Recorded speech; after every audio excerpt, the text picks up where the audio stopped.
All right, good evening. Today is Monday, August 22nd, 2022. This is a regular meeting of the Board of Education. I have a motion to call the meeting to order. Cynthia, second. Laura, all in favor? All right, great. Start off with the Pledge of Allegiance. Nice. To the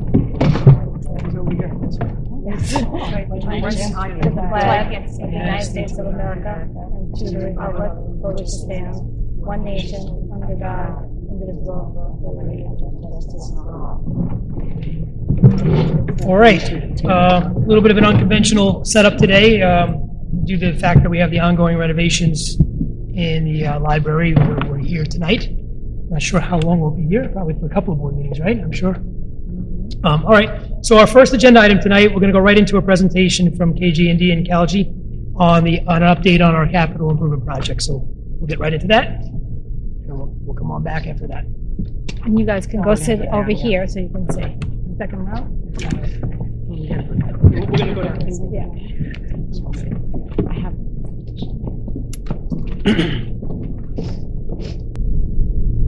So we have a brief presentation tonight. It's an update on your capital project. Again, Russ Davidson with KG&D and Dominic Calgy from Calgy Construction will chime in whenever necessary. Just going to go briefly over the work at Cottle. Obviously, the field project's underway. It's on budget and under construction. There have been some change orders, adds and credits, but right now it adds up to less than 2% of the cost of the project, so it's very reasonable. The other work at Cottle is something that's going to be revisited in the near future and rebid at some point once the board provides some direction on that. The alterations to Tuckahoe Middle School will also review. The library and cafeteria renovations are underway. The HVAC upgrades in the science wing are underway. We're going to talk about the current version of the project schedule. And I would say in general, Dominic and I were talking this afternoon, and given everything that's going on with the bidding climate and the time that these were bid and the supply chain problems, you have two projects that are moving very well. So this is a good news. I wish we could say it about all capital construction projects, but yours are doing well. And just briefly, this is the design for the Cottle Field project with the asphalt track, the synthetic turf field, the new playground on what was called the rock lot, the repaving and repainting of Siwanoy Boulevard and the related electrical work. So this is what Siwanoy Boulevard looks like recently. I think this was last week. It looks a little different today.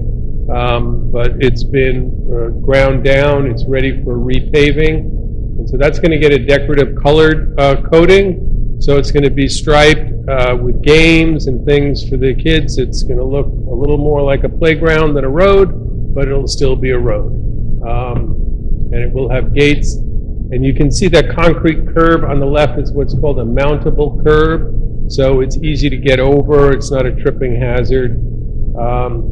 And they're starting to put the fencing in.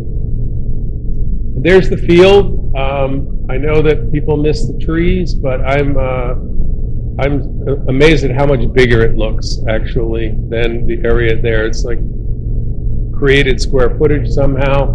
I think the contractor's done a very good job. He's got drainage in. You can see the track that's going to go around the edge.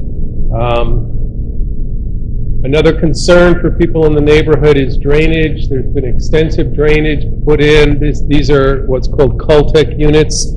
So those are yellow, are pipes which store storm water, and then it seeps into the gravel. The black fabric is filter fabric that keeps silt from silting up the storm drainage system, but it should really help storm drainage in the neighborhood. And one of the changes was actually to add a sub-drain to the perimeter of the property on the uphill side, which should help with groundwater problems with some of the neighboring properties. So pretty aggressive approach on stormwater. And there's the rock lot being created. I think it's come a little bit further now. but this was not usable space before, and now it'll be usable space for the kids. So you actually should see some pavement on the track tomorrow. So there's, you can see the equipment is out there, the rollers and compactors are out there. They'll be doing paving tomorrow. The playground is slated to finish up around the 2nd. The delivery of the turf field is a little bit delayed. This is a COVID-related supply chain issue, so it's coming on the 19th of September, but it really should be usable the next day. So it's going to be put in, infill, and substantial completion is slated for September 20th. And then a little bit, the plantings are going to follow a little bit after that on September 28th. Anything you want to add, Dominic, or did I So at the middle school, high school, you know, we had pretty good luck with our bids, or you did with your bids. Library and cafeteria is underway, and you're getting some new air conditioning in the new wing. Again, just a little refresher on the library plan. There's been a couple of minor changes to windows and the data closet.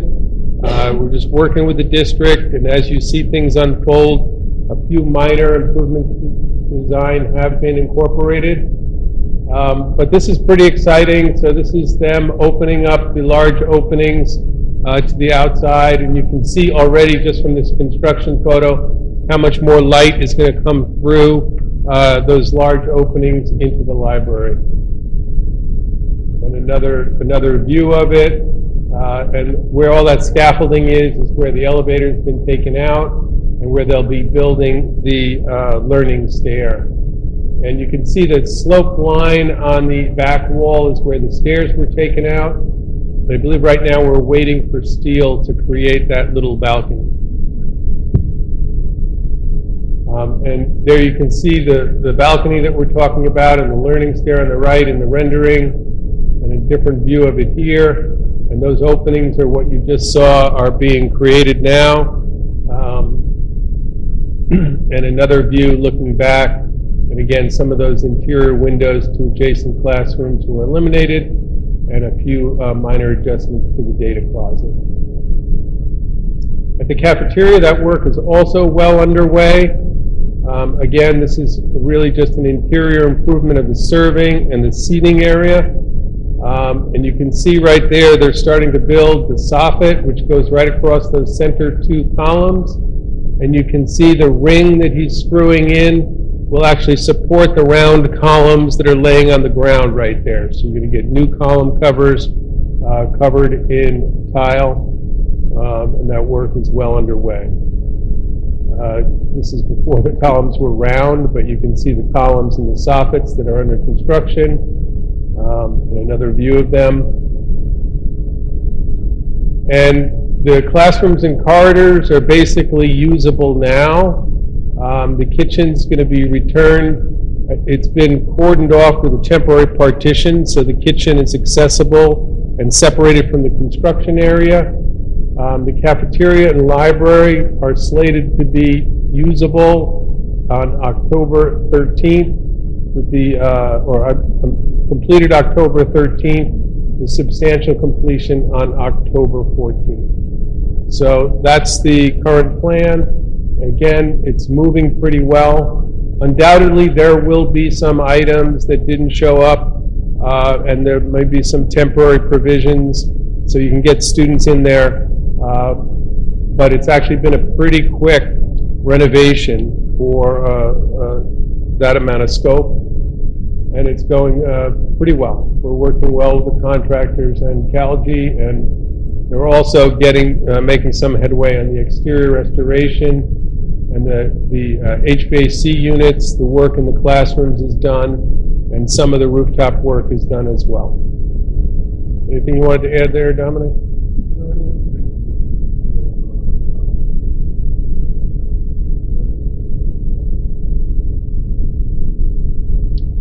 I think that's about it. We're happy to take questions, but you've got two projects that are moving pretty well.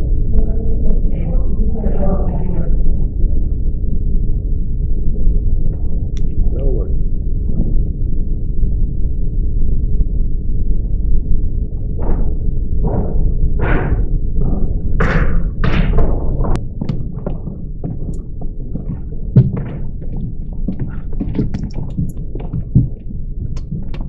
Thank you for that presentation. But we probably do have a couple of comments and questions, so Cynthia, you go ahead, you hand up first. Well, What do you no, got? I'm just curious to know what's the difference between a substantial completion and a final completion? That's mine. Well, that's a sort of a term, a legal term. Substantial completion really means ready for beneficial occupancy. So you can use it as intended. Final completion means they've completed all the work of their contract. Okay. So for the cafeteria, that 10/14 date is, that was to hold, the kids could start eating in that cafeteria That's right. on the 14th. But, you know, there might be a light fixture missing, or a temporary door here and there, or some painting to be finished up, which will happen off hours, that type of thing. And Dom, you mentioned mid-November, you're referring to everything done, not use of the cafeteria beyond that.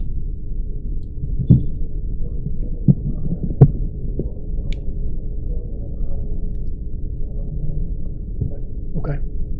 And same thing with Cottle. When it's ready for substantial completion, there's not going to be grass, there's not going to be some of the plantings in because it's not the right time. There probably will be other things with lighting and controls to be worked out, but you'll be able to play on the field. Right. Painting in, so if there is painting in the cafeteria that still needs to be done and it's on off hours, will there be proper like ventilation to get that out, the smell, or as much as you can by the? 100%. There's a whole set of regulations in the contractor's contract requirements Okay. about ventilation during construction. There can't be any odors. They have to have negative pressure when they're painting. So that'll all be carefully coordinated. I'm sure Dominic's office will be on top of that. Okay, very good. So I heard you right, when the turf arrives, it gets installed in one day? Is that quick? It's pretty much roll it out and put the infill I on. feel Really? like it was the same for the high Yeah, school. it was quick. Wow. Yeah, it was like one day. I figured But if then it's are one the- day, it seems really fast. Do the lines come on it? That's right, one question. Is that? Ask a question. The lines are sewn What in. about drawing the lines? The lines are sewn in. They are. Comes ready to go. I'll be darned. We've been arguing, we've been coordinating the lines for a long time, and they better be. I'm sure you have the lines. Measure, Russ, and make sure. I don't know what I've been measuring. Anyone else? Do you want to, yeah, is that your? I think I'm That was your done, Laura. question, yeah? Don't you think I'm done? So I know that, maybe you mentioned it, Russ, in your presentation, and I know that there was a meeting about could you speak to the walkway? Because I know there was some neighbor concerns about it being a blacktop versus a more, Yep, the walking track is paved asphalt. That's always been its intention, just like basketball courts and other play surfaces. So the road itself is painted pretty in a pretty fun way with games and different colors. But the walking track was planned to be asphalt, black. That's the right base material. Even if it was going to be a competitive running track, you would start with asphalt. You can add coatings to that if you want. I just actually got a price today from Color Pave, and they're estimating $12,000 or $15,000 if you wanted to put a color on that, and that color would last 5 to 7 years. So you can decide to do that, but that was not included in the base contract. There are resilient coatings that are rubberized, which cost much more, hundreds of thousands and more, if you want to add those at some time in the future. But it's very common for walking tracks, jogging tracks, and bicycle paths to be just asphalt. And it's important to note that this is a lot different than a residential driveway in a couple of ways. It's under drained, So you have gravel underneath it that is freely draining, and a lot of driveways are just paved on dirt. And it's also a thicker pavement section than you would see for a residential driveway. It's cross-pitched, so it doesn't hold any water. So we think you're going to have a really good asphalt surface, and we would recommend that you see it, let it cure, and then you can decide after the 28 days of curing if you want to add a color for an additional cost or come back a year later and put a resilient coating on it. But it was And you also mentioned, I'm going to cut you off, why it's different than a driveway is there's no vehicles on it. Yeah, there's no vehicles, so there's no heavy wheel loads, which is really what degrades driveways.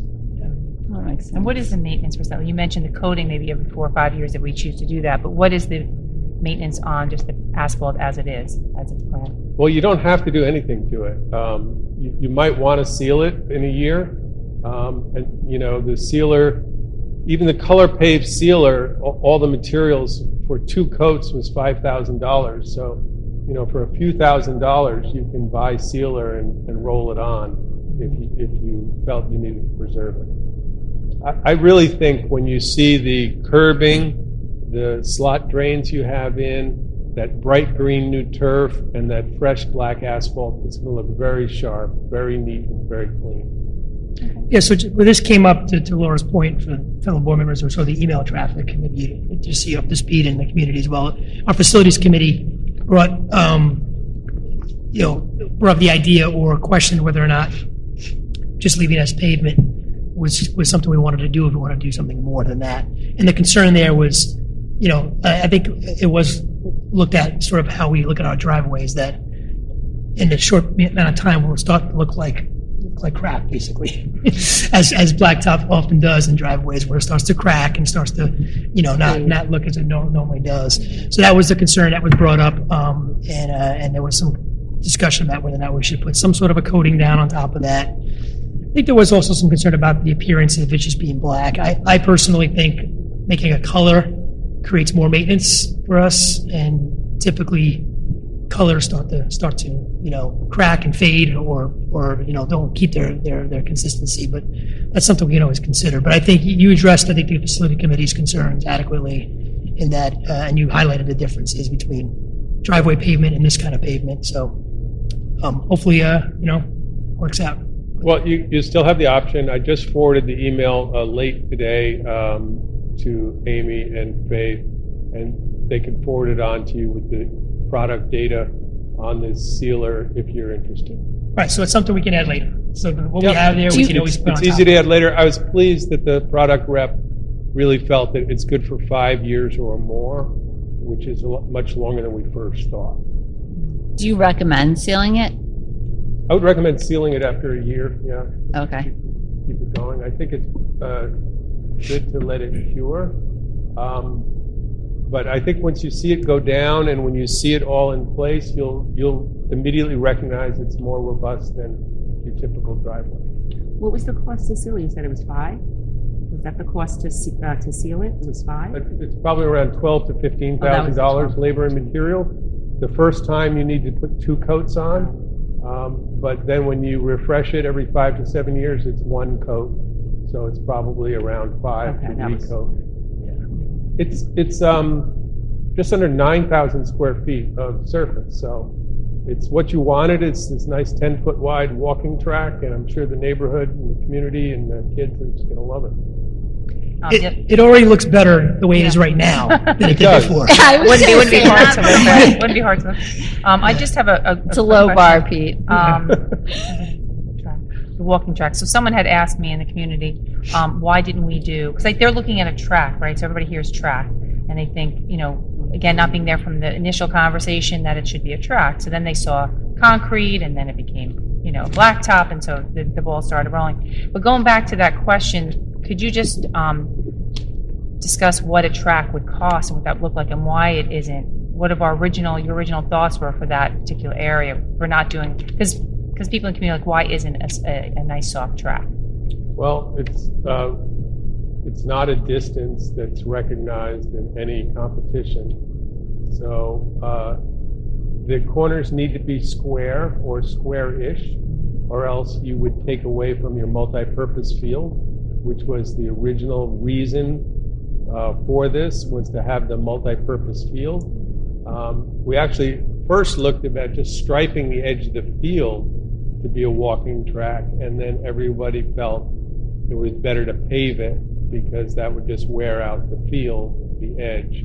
So those are the two big reasons, that it needed to be square and there's nothing close to any distance. But, you And the know, cost of the track is, I mean, what does it cost of you to rubberize that? $100,000 to $200,000 more. And, you know, that would also need recoding every 5 years or so. Yeah. And I think it's a good time to remind the community that, you know, when these decisions aren't made in a vacuum. Obviously, we have a facilities committee. Members of the board are on that committee.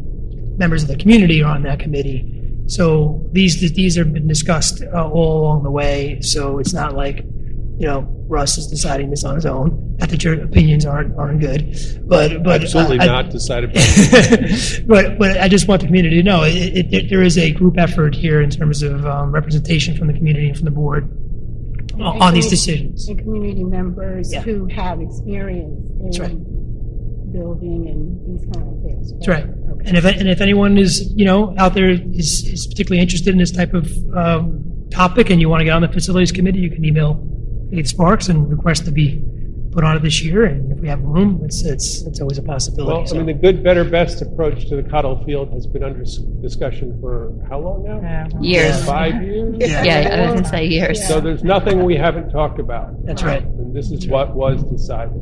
Yeah. So it's great. And you didn't mention in your presentation because it's not under your scope, your purview of work, but it's a good time to bring up the fact that the gym floor is just about complete or almost complete, right? Just being Yes, sealed, and it basically? wasn't under this. We ended up doing it through an insurance issue, and we got a brand-new gym floor that is really quite attractive, very modern, very different than sort of what high schools are putting in now and also colleges are putting in, and it's very versatile for our students. Faith, do you want to say anything? Yeah, so we are going to have a new gym floor by the time school opens. It's looking absolutely amazing. We did sustain some damage during the school year, so we were able to file a claim with our insurance, and we repaired the damage under the floor, and it's looking absolutely amazing. It really, you know, our new director of athletics and the coaches were involved in the designs, the game lines. There's going to be some pickleball, some more volleyball, some side basketball lines. It's really going to be nice. So for the first month and a half of school, though, it's going to also be a quasi cafeteria, right? Yes. So what are we going to do to make sure that floor doesn't get destroyed in a month and a half? So the flooring company told us that there's another district that is using their gym for a similar purpose and has a rollout mat. So we went to look at the mat, and we're looking into ordering it for the start of school, and it would roll out every day, and it's lightweight, but it's very durable, and it would be for half the gym to cover lunch, so it will protect the floors. That's great. That's great. I think I'm not sure what that costs, but I'm sure it's worth it. I mean, Yeah. yeah, it's good. All right, great. And then thank you very much, Russ. Appreciate it. And then, you know, as Russ mentioned in his presentation about the work that didn't get done, that was originally on the bond, just due to it coming in way too high. We are going to reconvene a facilities committee right away as soon as the school year starts. Basically, as soon as school's underway, we're gonna convene a new facilities committee meeting and start talking about how we want to try and handle all that work that wasn't done. And plus, you know, we're also going to have a board retreat. We hadn't had our board retreat yet, just so the community knows. We're finding it very difficult every year to find a time in the summer that works for all board members. A board retreat is something we want to have 100% attendance for, and it's just very difficult. So I think what we did this year, and I got a feeling we're probably going to do it every year now, is just kick it to like the first week of school and do it over 2 evenings. So we're doing that September 7th and 8th. We're going to get together and have our retreat to set our goals for the year, the board goals, talk about last year, talk about, you know, whatever policy things we want to do, just, get ourselves aligned for the new year. And as part of that agenda, we're going to be talking about the facilities projects that didn't get done in the first bond, and then we'll immediately flow right into the facilities committee. So we're going to get to work on that right away. And just so everyone knows, so that those projects that weren't done, that portion of the bond wasn't spent.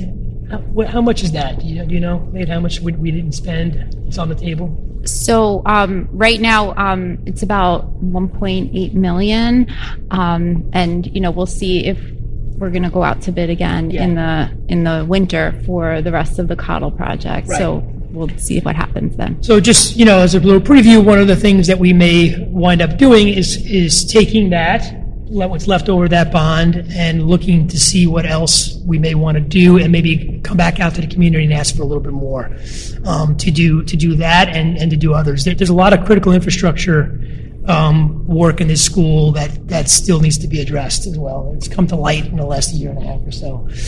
So, we'll to be continued on that, but we're definitely going to give that attention right away, because if we can find a plausible solution, we want to have that all lined up so that work on the Cottle cafeteria that wasn't done can be done next summer. That's what we want. So in order to do that, we have to get going on this right away, so we will. So, all right, anything else on the project or facilities or anything like that? All right. Thank you very much, gentlemen. Appreciate it. Thank you. You guys are doing a great job. Thank you. Thank you. All right, so we might as well just keep it going for board comments. And if there's any other comments that anyone wanted to make beyond the project, I'll start down at the end. Cynthia, do you have anything extra? No? Therese? No. No? Laura?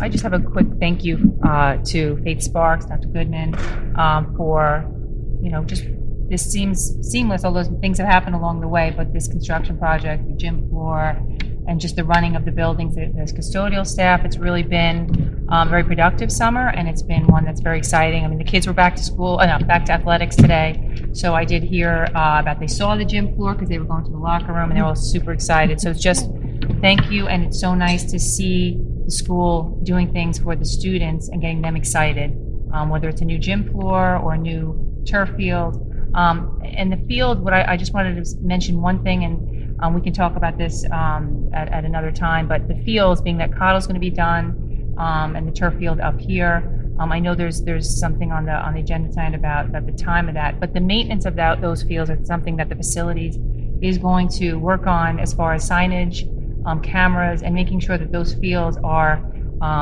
respected, that the times are respected, that things on the field are respected, because we do see kids in the community riding their bikes on it and doing things. So I just would urge parents, if you're listening and you're at home, please, tell your kids, do not go on that field. You're not supposed to. Do not bring bikes onto that field.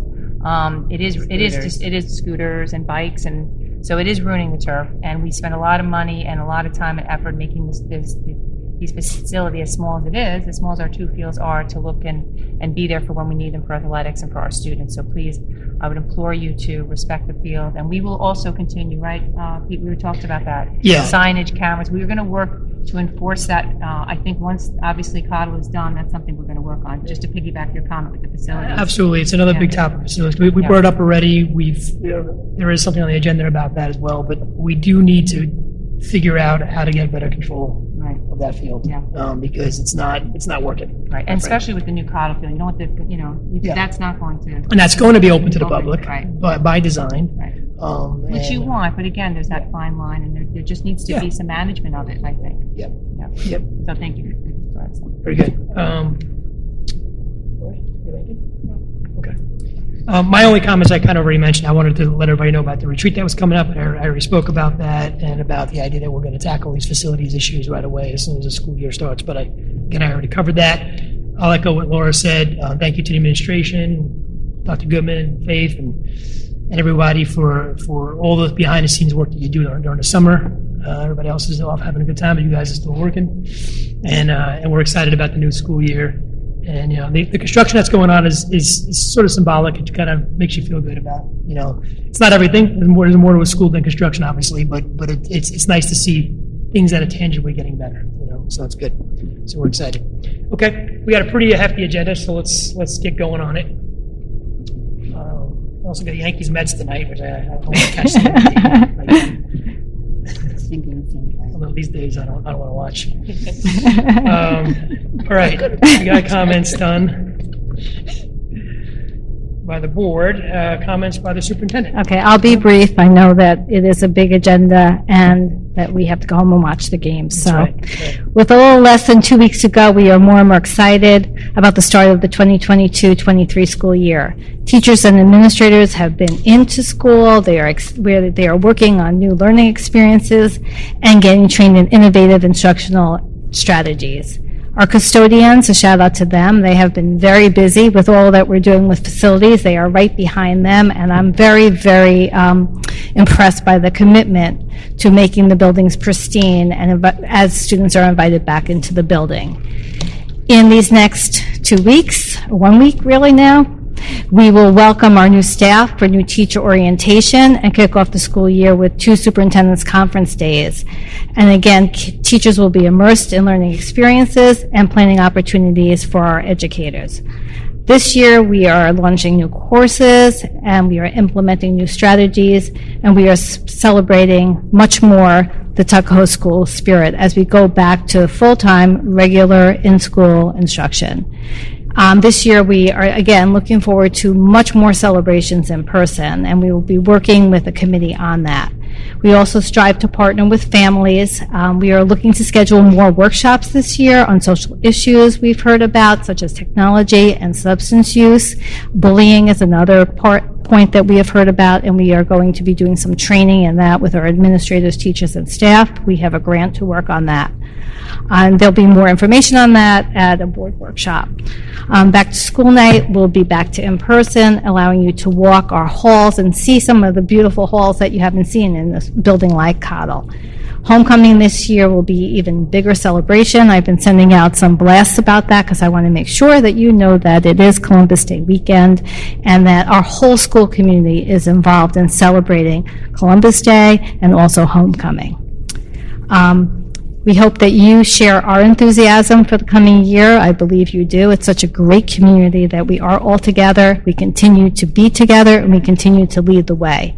Enjoy the remainder of the summer. We look forward to having everybody back on campus very soon. Thank you. Thank you, Dr. Goodman. I want to say one thing about the fields, too, because I know it's been brought up, and we're very excited about having them, and not only with us and cameras and all that, it is an issue, just like when we talk about any issues that's with students, it is a family issue, it's a community issue, and we have to start really talking to our students, too. We're not here all day, but parents need to talk to their kids, and you need to tell us what's happening on the fields, and, the Cottle Field will be open. So it's going to be sort of like a community watch. And I've seen that in my own community where my kids went to school, and, when people did things in the community, parents would say, oh no, that's not allowed on this field. And we need to not only have a few people saying that, people need to say that. They're beautiful fields, and we need to keep them as beautiful as what we're putting in now and maintain what we have. Thank you. Thank you. Next is our comments by our business manager, Dr. I almost called you Doctor. Promoted you. Thank you. So one of the things we talked about before was that we're going to have a new gym floor, which will be used for lunch for the beginning of the school year. So I just wanted to talk about lunch and breakfast. The USDA did not extend free meals for all students past this summer. So we will be returning to pre-pandemic processes where students will either be paid, free, or reduced. So there will be information on our website and a blast going out about this and about how to go about applying for free and reduced lunch. And on the agenda is a resolution. We will be increasing the lunch price. The last time lunch prices and breakfast have increased was 2017. So the price for lunch will be $3.30 and breakfast will be $1.50. Okay, that's it? That's it. All right. Thank you very much. All right, so that brings us to our first recommendation of the audience for agenda items only. Anyone has anything to say about the agenda? All right. everybody. Hello. Happy summer. Yankees are winning 2-0, by the way. Nice. Very good. It's good for a change. Do I have to say my name and all that? Wait. It's helpful. Thank you. Tara Galati, 97 Middle Road. So I read the board agenda, and I know that you're going to reread the policy for the turf field. So I'm basically just here to make sure that this policy is just to like clean up the language, it seems like. Usually every start of the school year, I have to send an email saying that someone did not abide by the policy. So it seems as though we're just kind of cleaning up the language to make sure that it's clear of when the start times can be. So I just want to make sure that I'm correct on that. I just also want to make sure that if start time is 10:30, that means the teams are allowed on the field at 10:30, and it's not that they're allowed to practice before and the game is starting at 10:30 on a Sunday. So if you don't mind, I'll talk about this when we get to that part of the agenda. But you're very close. You're very warm. You're hot. Okay. On what that's all about. There's another little piece to it that I'll talk about. But Okay. you're generally correct. Okay. But I'll talk about it when we get to that part. And I want to thank Laura and Dr. Goodman for mentioning the use of our fields and how important it is to take care of our fields. I happen to live right across the street, so I see a lot of what goes on a daily basis. It's concerning. It's annoying to us on Middle Road that we have to witness it. Late nights, music is on the turf field still. Call the cops. They really don't do anything about it. So we really have to figure something out. And I hope that we can be on top of that, especially since we're now going to get a whole new field right down the block. So thank you. Yeah. I would just say on that, there is one obvious solution, but it's not a practical one, and that is to have both fields manned with some sort of security presence, which would be astronomically expensive. And it's just a shame to even have to consider that, and I don't think we can really even consider it considering our budget right now, because it would take... Yeah, no, I understand, I know. We're very much aware of it, and I think maybe camera coverage might be somewhat of a solution, but really, to everyone's point today, we need community cooperation, short of putting a physical person there all throughout the night, which would be ridiculously expensive and would take so much away from other things that we want to do in the school in terms of resources and money. So we really do need the community to get on board and help us with this. So, okay, thank you. Thank you for your comments. Anybody else?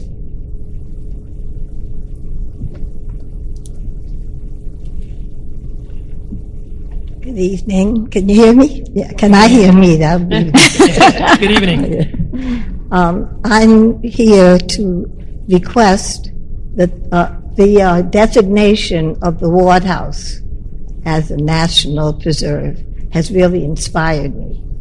And I am suggesting that the 3 school districts, Tuckahoe, Bronxville, and Eastchester, consider including serious investigation and involvement in the history program about that particular landmark. It has big implications for who we are. I am, as you know, deeply involved in and committed to diversity and equity. You can have equity anytime. I mean, you can have the Nazi army and then look for equity. Diversity is the important issue that we have to consider here, and we need to be very proud of it.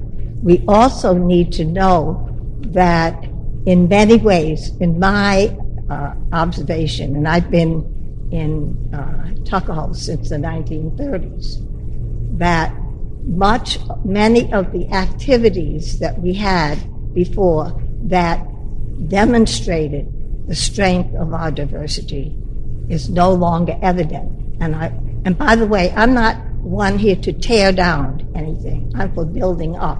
I'm not trying to criticize. I'm trying to emphasize. The last athletic field event that we had, packed. And there was one black person in the stands, Lovely Billups. This is ridiculous. Of all of the things that diversity has brought about from the beginning of the Tuckahoe school system. The first black football captain was his name was Elmer Morris. He was named Cap Morris because of the county-wide implications of who he was. And then we go down, we have Eli Strand, the Minnesota, we have Johnny Savage. We have a fairly serious influence or set pride in this community that was connected to sports. Now, please know that I am an educator. I'm not one out here trying to talk about gym all the time. But I am talking about what should be a really serious sense of pride here, especially in Tuckahoe. And I know how nice equity sounds, and that's sweet, but equity has to come after you are guaranteed that you're using your diversity. And I'm not sure. There are some things that I talk to students that are making me just a little bit nervous. Now, I'm telling you, I don't want anyone to leave here saying Lovely Billups is out here talking about getting all riled up about diversity. I'm talking about the strength and positivity of diversity. And we need to, I don't think any student should graduate from this high school without knowing the history of the Warthouse, which had 10% slave occupation. 10% slave. And that of the 7,000 acres that they control, from here to Mount Vernon and then up to Scarsdale. So I get a little nervous when people say, oh, well, you know, we don't want the kids to know about slavery. And I know I'm simplifying, but I'm not oversimplifying. We need to know, because you don't know where you're going if you don't know where you've been. And so I'm asking this board in a positive sense, not in acrimonious, nothing to fighting, but to convene some way of our getting together and exemplifying the fact that this is a diverse community and that we do the very best we can to educate all of our children, and that we're proud of them, and that our curriculum is at its highest state, and that we use what is are the assets that we have. Personally, I'm not feeling that anymore. I cannot get over that athletic event on that field, and I could be very happy. I mean, they recognized me and said hi, and that was all wonderful.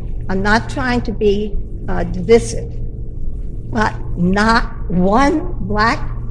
just one black person in all of those stands, and not doing too well out on the field either, by the way. Not the Tuckahoe I knew. So I'm asking you to think about it with our heads up, held up high, and not accusing anybody of anything that is negative or punitive. But there is strength in diversity. And history is called his story. You're to tell what happened. You're not what you hoped happened, what you thought could have happened, what wasn't so good. History is the story of what his, meaning mankind, has done. So think about it. Good luck to you. Thank you so much. Thank you. Thank you. And I don't think your comments were negative at all. Thank you very much. Appreciate it. Okay, so let's move on to no other comments about the agenda, right? Okay.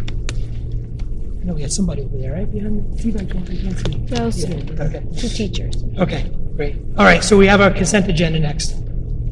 Motion to approve consent agenda items 2 through 27. Do I have a motion? Perez, second. Laura, any discussion? Questions about these items?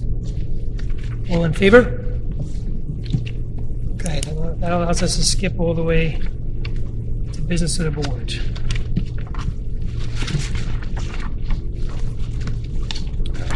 First item is approve an athletic merger.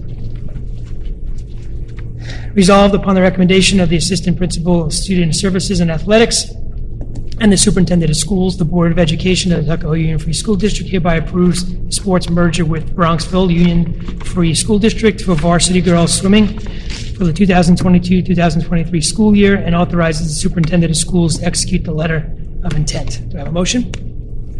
Cynthia, second. Therese, any discussion on that? All in favor? Great.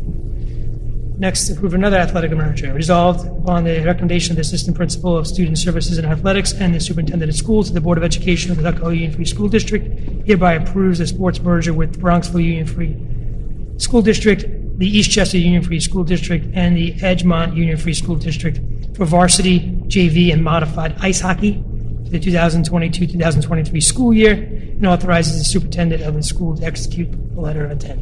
Do we have a motion? Lori? Second, Therese. Any discussion on that? All in favor? All right.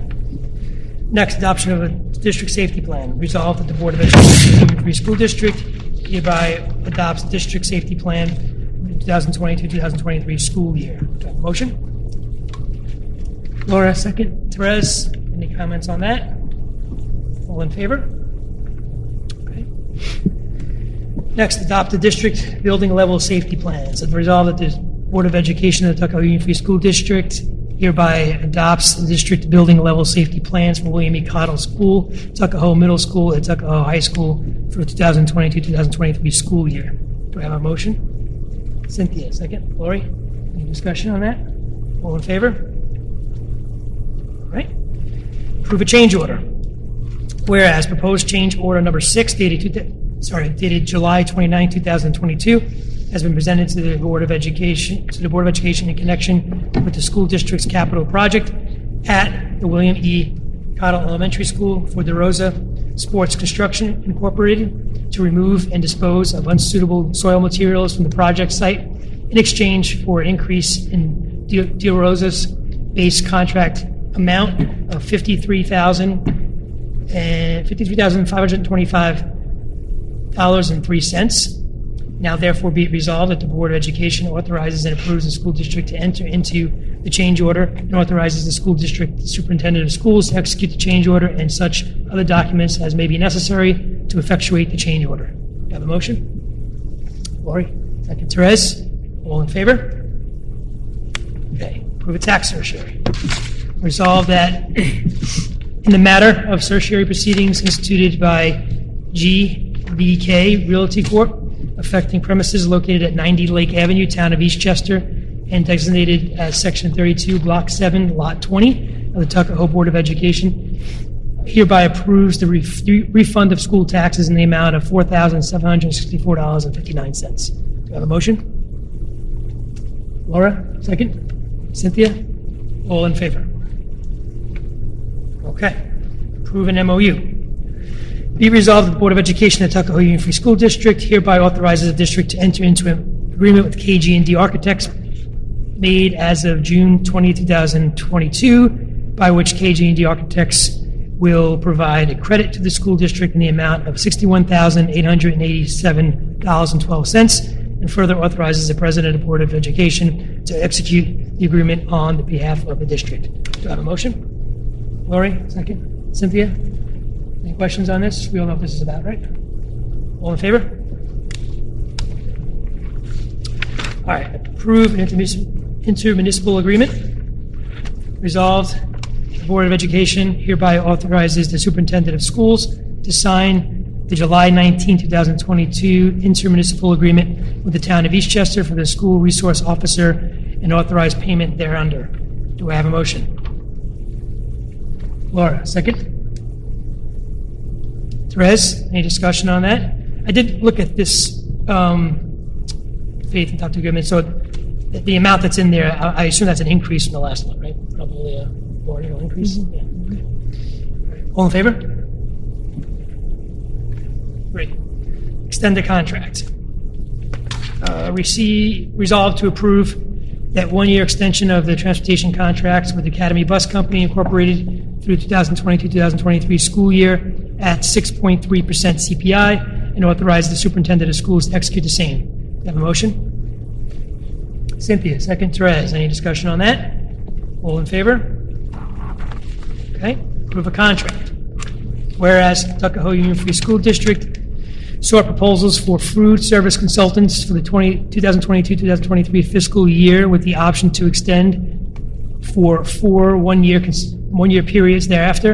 And whereas the proposals received were opened on July 7, 2022, and now therefore be it resolved based upon review of the proposals received, the Board of Education of Tuckahoe Union Free School District hereby approves HMB Consultants having an office at 3 Douglas Lane, Voorheesville, New York, as food service consultants for the period of July 1st, 2022 through June 30th, 2023 for an annual amount of $4,552.62 for consulting services at an hourly rate of $142 per hour for services outside of the contract, and a fee of $11,750 for food service bid specification services.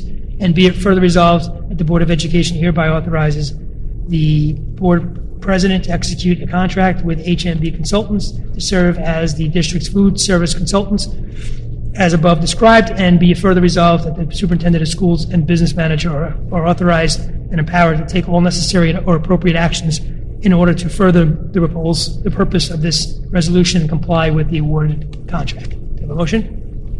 Lori, second. Laura, any discussion on that? Well, those were the people that came to that meeting that we had, and we talked about our options. These are the consultants, not the actual food service. Yeah. Now, will there be any sort of presentation again to see if there's been any changes or the lunches? We certainly ask for one. I don't know if that was intended on a board workshop or not, but we could certainly. Yeah, when we do our retreat, we'll talk about some of the workshops. And Yeah, I think we talked about them incorporating some changes with the new cafeteria, so when that's kind of open and going, we can maybe have them come back and talk about that. Yeah, so for diets and special diets and all of that. Right? Yep. Okay. Great. Did you vote on that already? No. All in favor? Okay. All right, great. All right, number 12 is first reading of amended policy number 1500, public use of school facilities. So, this is what Ms. Galati brought up. Into 11. Did you miss something? Did I miss one? Number 11. 11, which is it starts on the bottom of the page. Okay, And then it goes. sorry about that, I must have hit the page too soon. It's at the Okay, yeah, top. approved a modified agreement, okay. Resolved that the Board of Education hereby approves the modified agreement by and between the district and Policy Find, authorizes a budget extension of an additional $1,750 for the provision of services for a total not to exceed $10,250, and approves payment thereunder, and authorizes the superintendent of schools to execute said agreement. Do I have a motion? Therese, second. Cynthia, any discussion on this? All in favor? Okay. Now, item 12, first reading of amended policy 1500, public use of school facilities. So I'm not going to read the entire policy because that would take a really long time. I'm just going to read the sections that we're changing because the policy is virtually staying the same. There's just 2 sections that we're changing. So one is a reference about insurance. So what's going to be in there now is use of district facilities will only be permitted where the organization provides district timely evidence of adequate insurance coverage to hold the district harmless from any liability, property damage, personal injury, and/or medical expenses. The previous policy had an actual number in there, and our attorneys felt that that wasn't appropriate because that those numbers changed. So this language is a little bit more universal and more applicable. Okay? So that's one change. The second change is what we were talking about before, which is the field use times. So what it's going to say now is start time for the use of district and district fields will be 9:30 a.m. on Saturdays and 10:30 a.m. on Sundays for all non-district functions. The district, in its discretion, may make an exception to allow for the use of its football field next to the high school, starting at 10 a.m. for up to 6 Sundays for athletic events held by organizations in which the district's residents' children are participating. The last scheduled games on weekends will be 5 p.m. what's changing is those times, and I'll address that in a minute. And then what we're removing from the previous language was teams will be permitted to access the field 30 minutes prior to start of games. So what we essentially did here, we talked about this with the facility committee quite a bit, because I know there was a lot of issues year after year with this being a problem at the start of every football season particularly. So we talked about it from that perspective. We also talked about it from the perspective of the football league, the youth football league, and also the Eastchester Youth League. We spoke to them as well and got their input. And essentially what I think we're accomplishing by doing this is really this, we're bringing back the times a half an hour, but we're eliminating the half an hour before start. So essentially it's the same time, but this, I think what was happening a lot of times was that 30 minutes was being misinterpreted. So the leagues were being told they can get on the field 30 minutes before what the policy said, and then they were showing up 30 minutes before that. So it was just very confusing language. So we felt it was much cleaner just to say when the field is accessible, and then it's up to the leagues to start the games when they want to start the games. Now, the way this is a little beneficial to the leagues, too, is that it doesn't prohibit them from starting a game as soon as they get on the field. So because the previous policy said they can get on the field 30 minutes before, but the game couldn't start, or the event couldn't start until the time on the policy. So this allows them to actually start as soon as they want, as soon as they get access to the field. And the folks from the organizations we spoke to were really happy about that, because it essentially, during the football season, allowed them to get maybe one more game in than they normally do, which would allow the football league to get more home games on that field.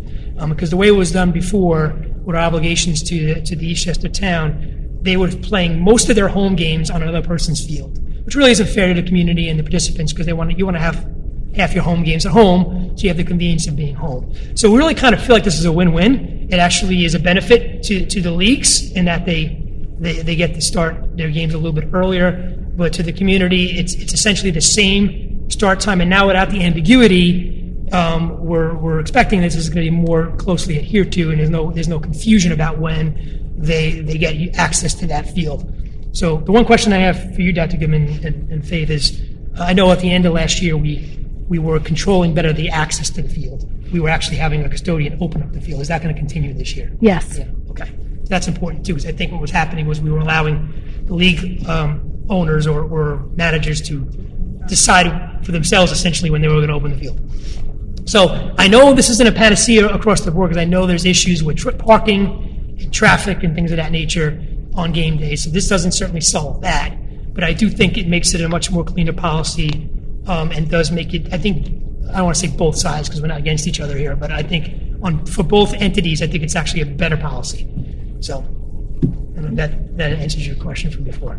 All right.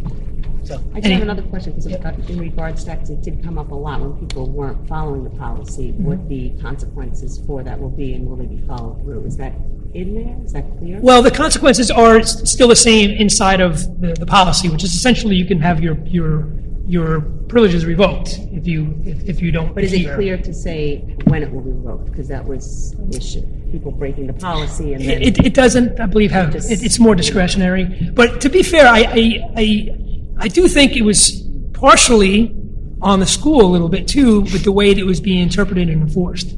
So I'm not saying there wasn't some folks that may be taking advantage, but I think there was a misconception even when the field use time was being booked about when the actual start time was allowed. So, I think this takes the ambiguity out of it. But we didn't make any changes to the consequences. The school has the right to revoke these leagues' use of the field if they're not adhering to the policy. And who makes those decisions to enforce or not? Well, it's really the superintendent. Right. Okay. And we have ultimate control of the policy. So at any point, we can reconvene and we can make a change in the policy and vote on it, read it for 3, and then put it in place. So we always have that ability to do that. So Right, and as we hear about, if somebody does not follow the policy, we would talk to them, there would be warnings, and we have a new athletic director who would be involved in this. So I do think that the policy had a confusion, that the language was very poorly written, not that anybody meant to do that with that extra half hour, and I think that confused a lot of people. yeah. Yeah, it wasn't clear. No, didn't have any use of the press box. No, they're not supposed to. For not, No. That's been an issue. let me find out about that. Okay. Okay. Lots of issues with our fields, I know. All right, so anyway, that's the policy. We're gonna explain this and read those sections again. How many more times to do that? Two more? One more? One more time before we're gonna vote it in, so. So we don't have to take any vote, that's just a reading and that's it. Yeah, okay. Any other comments about that policy change? Okay. All right, so we're gonna move on to number 13, which is approve a piggyback agreement. Whereas the Tuckahoe Union Free School District pursuant to the authority granted in General Municipal Law, Article 5A, Section 103, desire to participate in E&I cooperative services, whereas Section 103 of the General Municipal Law permits Tuckahoe Union Free School District to make purchases of apparatus, materials, equipment, or supplies, or to contract for services related to the installation, maintenance, or repair of apparatus, materials, equipment, and supplies, may make such purchases or may contract for such services related to the installation, maintenance, or repair of apparatus, materials, equipment, and supplies, as may be required by Tuckahoe Union Free School District therein through the use of a contract let by the United States of America or any agency thereof, any state or other county or political subdivision or district therein, and such contract was let to the lowest responsible bidder, or on the basis of best value in a manner consistent with this section and made available for use by other government entities. Whereas the Tuckahoe Union Free School District desires to participate for the purpose of fulfilling and executing its respective public governmental purposes, goals, objectives, programs, and functions, whereas the Tuckahoe Union Free School District has reviewed the benefits in participating in this program, and based on this review has concluded the program will provide the best value to taxpayers of this Tuckahoe Union Free School District through an anticipated savings to be realized now. Therefore, be it resolved, the Board of Education of Tuckahoe Union Free School District is authorized to participate in purchasing from E&I Cooperative Services for the period through June 30th, 2023, and that the superintendent or designee is authorized to register for and effectuate purchases from the E&I Cooperative Services Program on behalf of the Tuckahoe Union Free School District. Do you have a motion? Lori, second. Therese. Any discussion on that? All in favor? Okay. Next is, this is for approval of photographer. Resolved that the Board of Education of Tuckahoe Union Free School District hereby approves the agreement by and between district and Edgar Panetta for photography services for the athletic events for 2022 and 2023 school year at a cost not to exceed $3,000. Do you have a motion? Lori, second. Therese, any discussion on that? All in favor? All right, next is increase the school lunch and breakfast prices that Sparks mentioned before. Resolved to increase the school lunch price from $2.85 to $3.30, and to increase the school breakfast price from $1.25 to $1.50 for 2022-2023 school year. Do I have a motion? Therese, second. Laura, any discussion on that? Just a quick question for that's a nice little jump for families still suffering the effects of being out of work. Some parents now, they would have to apply for reduced lunch or whatever, even if they are just a little bit above the... Yeah, I'm myself not familiar with exactly the thresholds, but there is obviously an outlet for those that are financially, challenged, I guess is the right word. Right, there's no lunch shaming, so if kids cannot afford lunch, we don't say you can't have lunch, or you're getting, a cheese sandwich and they would get the same lunch. So even if a parent didn't come right out and say that they didn't have lunch money, if a student doesn't have lunch, they're not shamed and made to feel less than anybody. But I'm not sure what the process is to get into the free lunch program. Do you want to speak about that? Sure. So there is an application that families can apply for. It'll be on our website. It'll go out in our blast. And we review the applications, and based on the guidelines, we would approve them for free or reduced lunch. Also, a few years ago, the state implemented a program where they send us a file that we cross-check with our student database on students that have, families that have food stamp benefits and Medicaid. So we automatically certify those families. They get automatic direct certification through the system. So those students are identified at the beginning of the school year, and we run that utility multiple times a year because a status can change at any point. So it is something we constantly look at, but the application is available. It's on our website, and we do look at students with negative balances, and we will do outreach to families if we are seeing that. There has been multiple times of where a student didn't have money. We will reach out to the families and talk to the guidance Make them aware of counselors. the options. Yes, absolutely. Because Yeah. sometimes, they don't fall in a particular criteria, and they're struggling just the same. So I just want to make sure that Yes. there's equity in that. Thanks. Thank you. Great, thank you. All in favor? Okay. And lastly, before we get to personnel recommendations, you have to approve a side letter.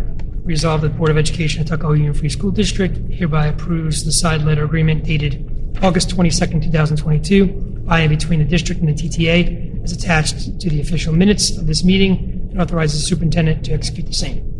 Do I have a motion? Laurie, second Laura. Any discussion on this? All in favor? Okay. And lastly, we have personnel recommendation, and there was a ton. If anyone's wondering how busy the administration is over the summer, just look at these personnel recommendations and you'll see. When you get a chance to talk about the two people that did come out. Okay, I'll turn that over to you. So let me just we'll Yeah, you vote it can in, do and I'll that. turn it over to you. Okay. So personal recommendations resolved that the Board of Education of Tuckahoe Union Free School District approves personnel action items A through double X. That's how many there are. Double X. Do I have a motion? Therese, second. Cynthia. Before we vote, do you want to say a few words? Yes, so we do invite our new staff to come to the board meeting. We know it's summer, so we didn't get a lot. Right now, people are just finishing up their vacation until we make all our new staff come back very soon. So we do have two teachers that came tonight, so I would like to welcome them and tell you a little bit about them. So Rachel Silber, who's here, I can't really see her, she's over there. Yeah. She is our new school counselor at Cottle. She has initial education certification as well as New York State certification as a school counselor in grades K-12. She also holds the New York State permanent certification as an English teacher. Ms. Silver has worked as a school counselor in grade K-8 at a magnet school in Bridgeport, Connecticut, and has also worked with middle school students in Ardsley, New York. She has experience in both individual and group counseling, and she has worked with teachers, administrators, and parents to develop and implement strategies to meet academic, social, and academic needs of her students. Her master's degree in school counseling was completed at Long Island University, and her MA in teaching is from Teachers College of Columbia University. We are happy to welcome Ms. Silver to the Tuckahoe Union Free School District, and thank you for coming tonight. We also have Mr. Pizzuti. He's our new middle school, high school health teacher. Mr. Pizzuti received his master's degree from Manhattan College in physical education and earned his advanced certificate in health education from Lehman College. He most recently served as a physical education at PS 52 on the East Side School for Social Action. He has experience coaching at the high school level, and I think he started some coaching today, correct? Today was that day. He is working very closely with our new assistant principal, Mr. Calaswano, who's transitioning him into a lot of the curriculum materials that we have in our Rethink program, and he will also be doing other health programs and helping us put together some of these new workshops for parents that we will be having this school year. He has very strong leadership skills and is very experienced with his coaching and all his PE experience, and now adding to that his health experience. So we're very excited that you are here too, and thank you for coming out tonight. Great. Welcome. Welcome. Excited to have you. I can't see you, but Yeah, come walk over this way. thank you very much. Welcome. We're excited to have you. Congratulations to you. All in favor? All right, great. So that brings us to our second recognition of the audience, but I think we lost what little audience we had. I thought you guys were part of our audience. So we kind of did a merger anyway, because that first comment was really meant for the end, but we took it anyway, so. We don't have any comments, it looks like, for the second recognition of the audience. So that's it for our meeting. We're actually not going to close the meeting out. We're going to convene into executive session. We have just one personnel matter to discuss in executive session.